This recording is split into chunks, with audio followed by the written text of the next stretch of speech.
Hey guys, Dave here from Nerdarchy 4 Nerds by Nerds, hanging out with Ryan. And today we are going to do the weekly digest and nerdy news. So something like that. The title changes from week to week, but we never know what it's going to be. Keep you guessing. But if you're seeing this for the first time, you know, guys have been hanging out with us for a while. You know what it's about. Basically, we give you the rundown of what we've done on YouTube and the website and anything that's coming up that we want to make you guys aware of. So. Right. You had something you wanted to talk about. Okay, so I'm going to put this out there as a segment that we can do here at Nerdarchy as GM 911. The concept is you run into a brick wall in your plot, you know, for your game, or maybe you gave an unbalancing magic item to one of your players, something like that. You need help in your campaign. Who do you call? Help me, Nerdarchy. You're my only hope. So basically, if you in the comments, or you send to nerdarchy@gmail.com, or on the Facebook group, you can message us there, the Nerdarchy on Facebook. You can message us with your problem and like the date of your next game, and if we can help do something to help you resolve that in our schedule of recording, we'd like to do 1 or 2 videos of this a week and come up with suggestions of ways to get your campaign back on track, how to resolve, you know, like when you're stuck on a plot, how we can help you fix it.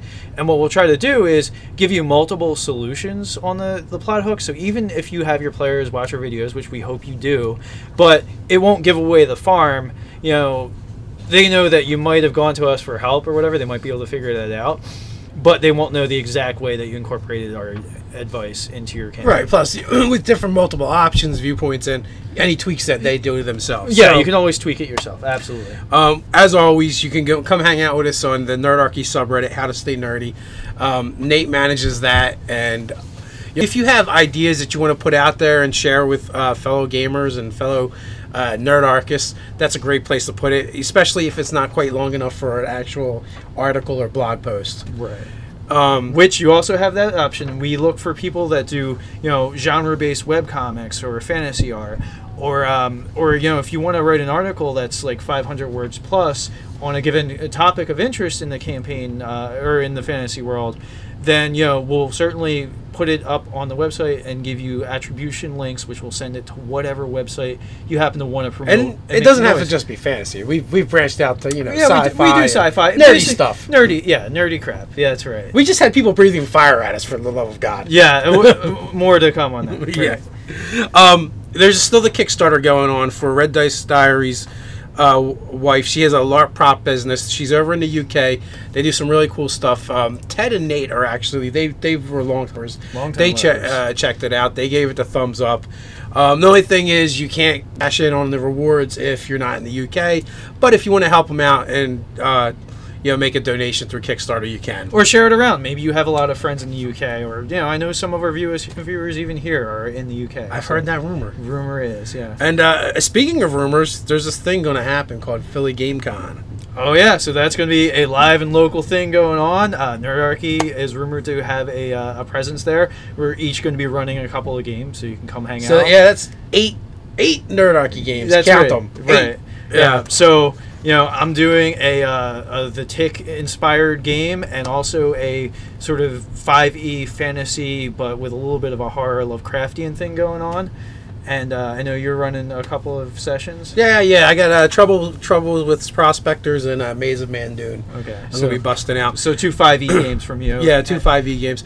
Oh, and by the way, since we haven't mentioned, there will be links to all of this stuff in the description below, so you guys, you don't have to like flounder around the internet trying to figure out what the hell are these guys talking about. Freaking nerds. Right, yeah. Just click on the sort of description of the video, and all the links will be provided below. And they'll pop up like magic. That's right. Hey, guess what? We're also going to be doing South Jersey Geek Fest. We are. So, yeah, that's coming up again in April. So, I believe that's early April, and it's mid-April for the Gamescom. Yeah, we're going to be real busy come April.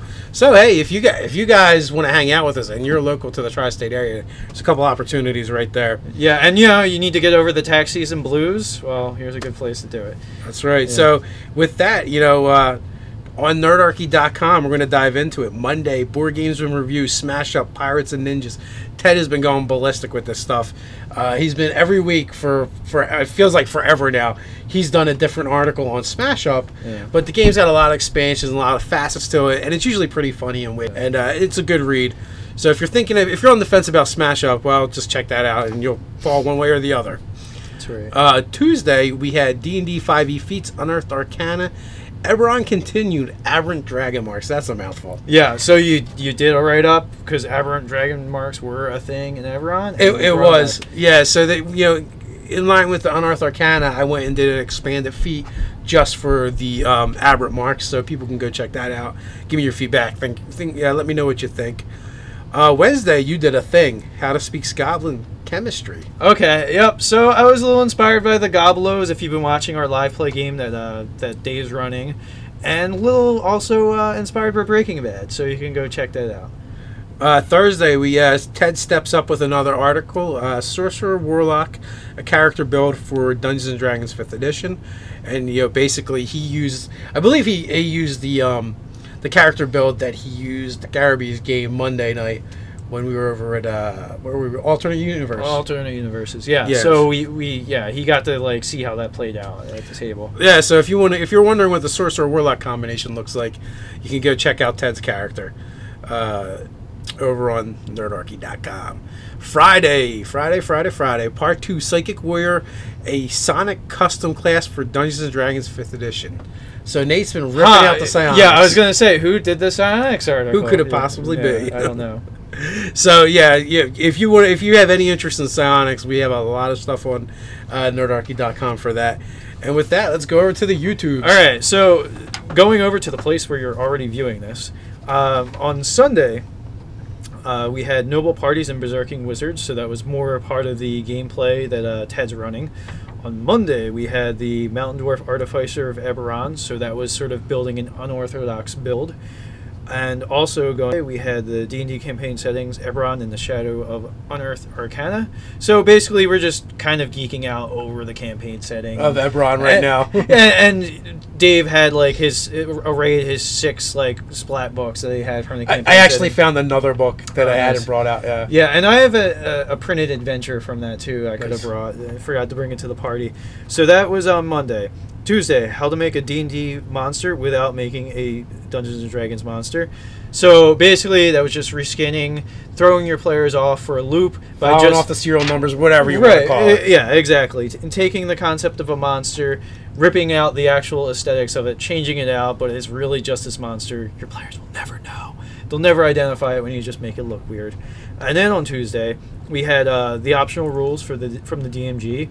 You were just talking about weapons. So actually, I haven't gotten around to watching that one yet. Is that when you're using Asian weapons, futuristic? Futuristic, Renaissance, modern weapons. Okay, so the potpourri. Yeah, the optional weapons that are listed in the DMG. Okay, good deal. We're gonna move on to Wednesday. We did a video talking about the Githyanki marauding straight out of the Astral. So Astral Pirates. All right. And attack options. So that was the other optional rule from the DMG. So I imagine that's doing the advantage, disadvantage mechanics for flanking and things like that. Yeah, for flanking. There's climbing on another monster, disarming, tripping. There's a bunch of stuff in there. Yeah, so you guys weighed that out. On Thursday, the Githzerai and the Undisputed Masters of Limbo. So it's just them and their monkey goodness, which... we got to compare and contrast them a little bit with the Githyanki, so ninjas versus pirates. And then we did the pros and cons of using real-world events in your RPG game. And, it was the idea of activity issues of real things have happened and and current events, Yeah, how being inspired. Right, being inspired, but also being sensitive to real-world things that the players playing your game may have experienced. Well, there's the 3 no-nos: religion, politics, and sex. Right. Well, yeah. And how to try and use them tactfully, or knowing your group well enough to know how you have to strain it in. If you've been friends with somebody for years, you kind of know where their headspace is at. So Friday, we had cursed magic items, the Adventurer's Bane. We had Return to Sharn, a 5e D&D adventure. So that was your live play that you ran a bunch of folks through, which people can get the chance to join while you're running these Friday games on the what is it? The Tabletop RPG One Shot group on Facebook. It is. It's a mouthful. It really like they tried to make the acronym, but the acronym is so long. It forms like another very long word. Yeah. So just the OSG, man. Yeah, great. One Shot group.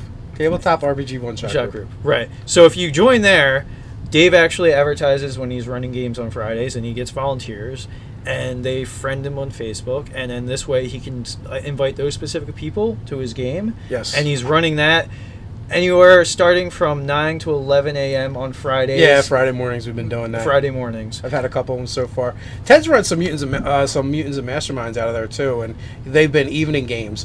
So if you want a chance to game with Nerdarchy and hang out with us online, it's a good place to do it.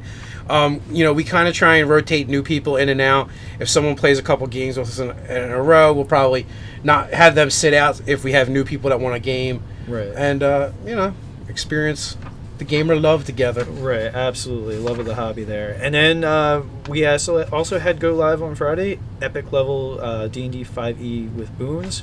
So that was cool seeing the stuff that they'd come up with for 20th level. Although, man, holy hell, I would like to see the group that is already played through all the levels. They must be getting together like once or twice every single week and like really going to town. I would think multiple sessions a week, to get up there. Yeah. Although, I mean, it's been, you know, July. If you started in July, you know, you've had a while. It's, you know, more than 6 months. Yeah. Depending on how often you're gaming. And then, like, how, like, quickly your group wants to ramp up and stuff like that. Because, like, we get a level, like, every 3 sessions or so. Well, roughly. What I find with 5th edition is you gain levels... Because I did the comparison between 5th and 3.5. Yeah. And at 6th, they catch up to each other. Yeah. And then 3.5 just takes off.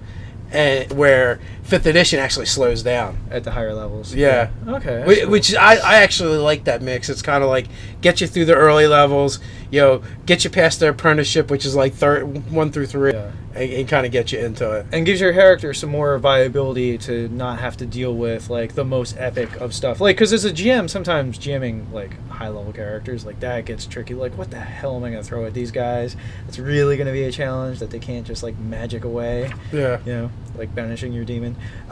Is there anything else to go over on the news? Or there probably is things we're missing, but that's all I can think of for right now. Right, yeah. I think it was enough, right? So, yeah, don't forget to like, comment, subscribe to our other videos. And, well, obviously, you know where to find us because we just told you. So, with that, until next time, stay nerdy.